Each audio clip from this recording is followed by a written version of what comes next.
we good to go? Yeah, go ahead. Hi, Coach.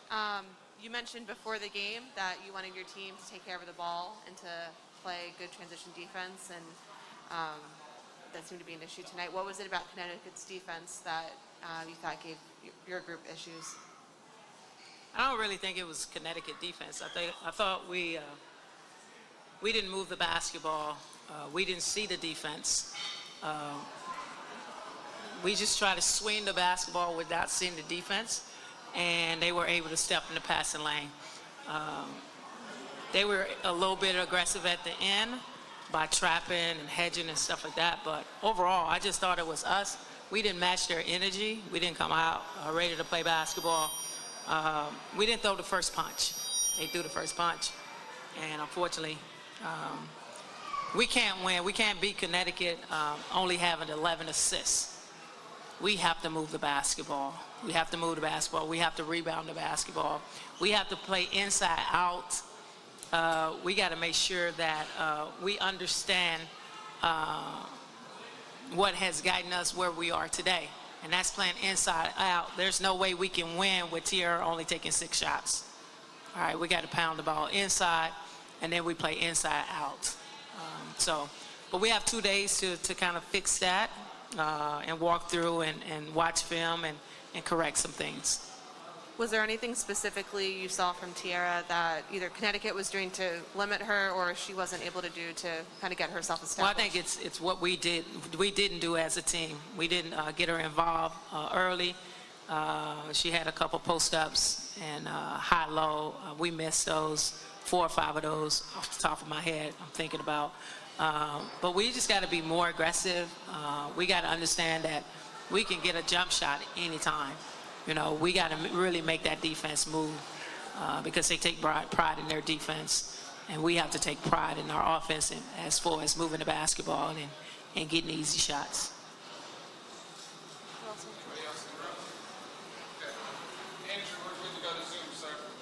All right, we're going to start with Rafiq. Go ahead and ask your question. This is Rafiq with Nothing But That Sports Talk. I want to get your thoughts on Satu Sabuli's half-court shot in the second quarter. It was nice. She made it, you know. But it was good to have her back on the court. She made a couple threes, which is good for us. So it was good to have her with us. So. And how much are you missing Enrique Gumawawe since she's not? Man, she's an all-star. She's an all-star. She's the leading scorer on our team. But we only can focus on the people that we have here. She's here with us, supporting us, but she's not on court with us. We have won games without Enrique, big games without Enrique, and we have to win. We got to come on Sunday and put up a better fight and win the game on Sunday so we can keep our season alive.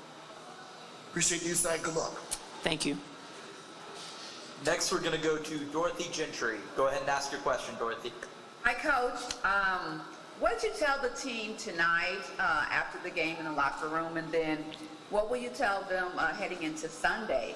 And then having another opportunity, what are your thoughts there? Because last year, the season would have been done, but you have another opportunity. So what do you take from that as far as being positive?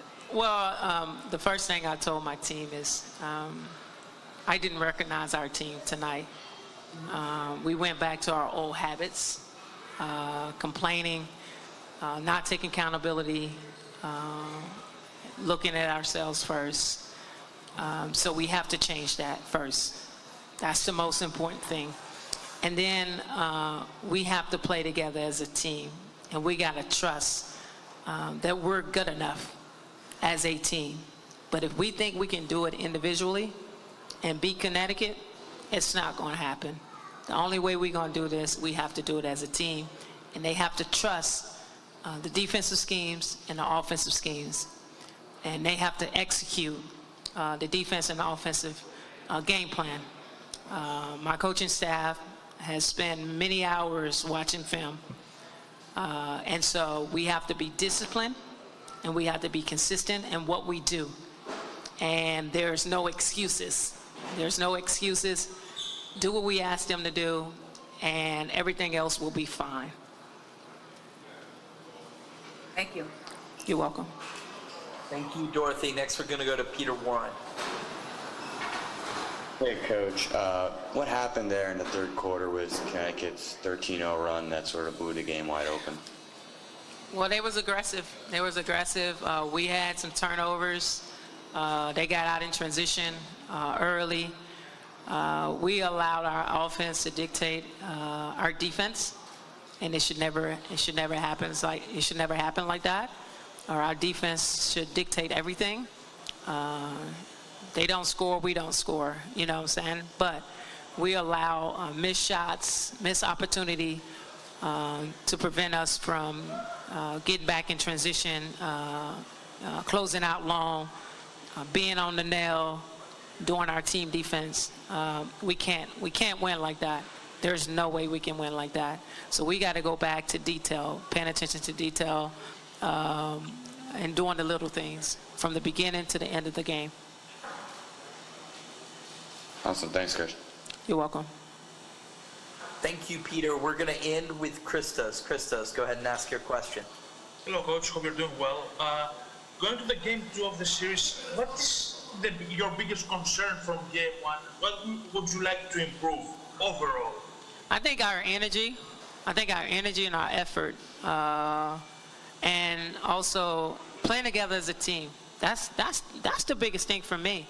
Playing together as a team and believing in each other and holding each other accountable in the right way, and executing on both sides of the basketball. That's what I want to see. I want to see the team that I saw in LA, the team that I saw versus Las Vegas, Chicago, New York, that team, the team that came back and won the game versus Indiana in overtime, because they had a belief, they played together, and they believed that we could win. That's what I want. I want to see it. I want to see that team on Sunday. Thank you very much, Coach.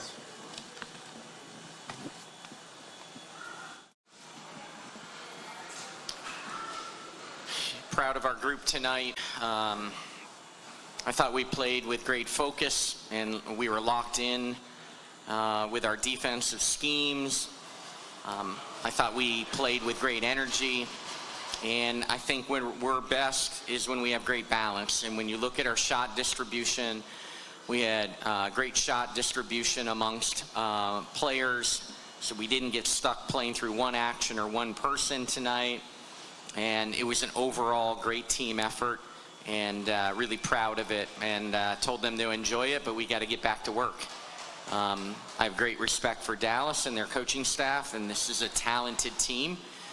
We had a big margin of victory in one game this year, but they won the regular season series, so it doesn't matter how much you win by. This is a series, and we'll get back to work again tomorrow after enjoying a really nice game 1 win. Questions? Alexa? Hi, Curt.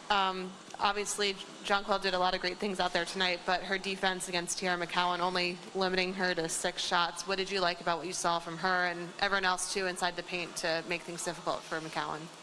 Yeah, I think it was real obvious from the tip. JJ was really involved and engaged, playing hard and playing with a bunch of energy and fast twitch in short areas. For Tiara to play nearly 30 minutes and only get 6 shots is a credit to JJ, Breezy, but everybody contributes with dominant low post players. You have to have good ball pressure. You got to try to disrupt them so the timing, those passes are off target, off timing, and maybe it's harder to get catches. So impressive that we held her to 6 shot attempts. Those big 3, as we're calling Mabry, Gray, and McCowan, during this stretch of their really talented August, their really successful August, in 6-2 in their last 8, in their wins, those big 3 are scoring, pushing towards 60 points a game, 58 points a game. In their losses, they've been held under 40, and tonight we held those big 3 to 35 points. It was a big part of our hope, and our players went out there and accomplished that. And a lot of it had to do with keeping Tiara's shot attempts down, and then keeping Mabry off the foul line. You know, she's a really good three-point shooter, and she goes to the foul line in the month of August about 5 times a game. So, you know, we really tried to stay in place with Marina tonight. So proud of our group. Lila? Curt, you guys went on a 13-0 run in that third quarter. You know, didn't let them any closer than, 15 points after that. Just what did you like about, how you guys were able to just kind of, stay on the gas and not let them back into the game and closing this out? Yeah, the game certainly is going to have runs, and, they started off the third quarter and got it to single digits, and, you wondered where the game was teetering. When we lost here to them in the regular season, we had a disappointing third quarter. So we talked about how good they've been coming out of the locker room, and we answered their initial run in that third quarter with a big one of our own, and it put the game out of reach, gave us some comfort, and allowed us to get starters out of the game. So with the exception of Alyssa, no one played 30 minutes tonight. So again, an important run that gave us some breathing room in that fourth quarter. Thanks, Lila. We'll go to Jacqueline. Hey, Curt, you said in the past that it's hard to beat a team twice in a row. What adjustments do you think Dallas is going to make on Sunday, and what do you guys have to do to close the series? Yeah, Dallas and us aren't going to stray from who we are. We both got to get back to work. There's going to be the film for both teams. Dallas is going to go back to who they are, and they're going to try to do it better. We were better for 2 hours tonight. That doesn't win the series. We're going to find on film that we made more mistakes than we feel right now, because we feel good about a 25-point win. But when you go back and watch the film, there's going to be some areas where we need to clean up also. So this is when coaches go to work. We go home and don't put our feet up. We go and don't get much sleep and start to work these next 48 hours to get ready for a really important game on Sunday. And then just 25 assists on 37 made field goals. What do you think about that part of the game? Yeah, we struggled at, Jacqueline, in the beginning. I felt like we weren't getting any points in the paint. I was concerned. But we kept attacking. We stayed committed to trying to get points in the paint. And all of a sudden we end up with, mid-50s. And got going in transition, got going in our half-court game in the paint. And we shared it. We shared the basketball tonight, and we're best when we have that balance. We best when we're sharing it, and I really felt that tonight. There was great effort to, try to get people touches and not take what they gave us. Kayla? Hey, Curt. I just wanted to get your thoughts on how you guys defended Marina Mabry tonight. Obviously, with Enrique out, if they're going to win, she's going to play a big role in it. So it seems like you guys were able to frustrate her a little bit. So I just wanted to get your thoughts on what you thought about that. Yeah, I thought we did a great job staying in place. She is an elite scorer. She is a great player. We're not going to shut her out. She's going to get points, but can we get her to shoot under 40% from the field like she did tonight? Can we keep her off the foul line? Can we just try to frustrate her? And in Marina plays with so much passion, and sometimes that passion, she'll go score 30. Tonight I felt like we got some disruption, and for us to hold a player like that under 40% from the field is a successful night for us. Thanks. We'll go on Zoom with Rafiq. This is Rafiq with Nothing But That Sports Talk. Your team managed to get like 10 steals in tonight's victory. How helpful will that be going into game 2? Yeah, for sure. Yeah, Rafiq, what analytics will tell you in the month of August, or in their last 8 games when they're 6-2, one of the things that they've done so well is not turn it over. So that was a big point of emphasis. Could we create some turnovers tonight? Could we create some disruption? And again, some of it was self-inflicted. Some of it, hopefully, our defense gets the credit for flying around and playing really hard. That second unit played really hard. Odyssey Sims played hard. So, proud of the group tonight. Appreciate the insight. Good luck. Thank you. Ned? Curt, did Odyssey get hit in the eye or over the eye, and how is she doing? Odyssey, she just became ill. She didn't get hit. Is that what you were talking about at the end? Because late she was holding her eye and ran out. Yeah, she just, she became sick to her stomach. We'll go to Drew Ivory on Zoom. Hey, Coach. Just wanted to ask you about the play of Dejanay tonight. She was a good spark off your bench, 13 points in 18 minutes. Just wanted you to talk about her play tonight. Yeah, she's so dynamic in transition. If we can get stops and get out in transition, she's really hard to stop in the open floor. And so I thought she did a really nice job, transitioning from defense to offense like she always does. She's a locomotive going down there. She's really hard to stop. If we can get the spacing that we need, she can really get downhill.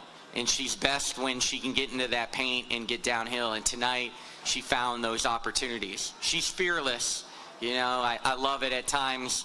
She takes, at times I think she takes on 3 people at a time at times. And I tell her that just be patient. You're going to get your one-on-one opportunities. But she is, when she can get going downhill, she is really talented around the basket. Thank you. Last question will go with Christos on Zoom. Hello, Coach. Congratulations on the win, first of all. Speaking about Alyssa Thomas, what makes her so effective and so good on the floor on both ends? Well, first, it's her effort. I've never been around someone that's as consistent with her effort, her passion to play. Then what I have the privilege of being around every single day is she's elite basketball smart. She sees things before they happen. She really understands the game. So that combination of effort, basketball IQ makes her really special. Then it's the versatility. We know that she's got some limitations on shooting range and with her shoulders, and all that's well documented. But there's no one in this league that plays harder. There's no one, zero. There's no one in this league that's more versatile defensively that can guard more positions than her. I still go back to an anonymous blog site that surveyed all the head coaches and GMs in this league. And with that group, the coaches and GMs who are around these players, Alyssa Thomas got 3 times the amount of votes for Defensive Player of the Year than anyone else in this league. She is an elite defender. Thanks, Thank you Coach. very much, Coach. Thanks. Thanks, everyone. Thank you.